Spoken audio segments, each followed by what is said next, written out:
আসসালামু আলাইকুম ভাই বন্ধুরা। আমি আজকে কি বলতে চাই জানেন? বাংলাদেশের প্রত্যেকটা সেক্টরে লুটপাট চলতেছে। এই কথাটা কেন বলতেছি জানেন? যে যেভাবে যেদিক দিয়ে পারতেছে তো লুটপাট করতেছে।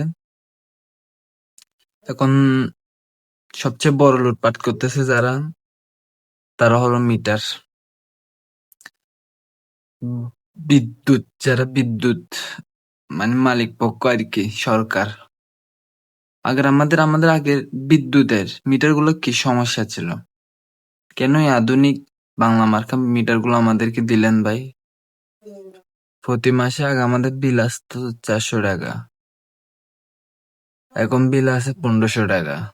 লাভ টাকা রয়েছে। ও, অবৈধ টাকা ফোন মারার জন্য না? মিয়ারা, মানুষ ফোন দিতে ভালোবাসেন আপনারা? আপনারা তো মানুষ না, জানোয়ারের থেকে খারাপ। ঠিক আছে, সামনে মনে হয় শুরু হবে খেলা, রেডি রাখিয়েন।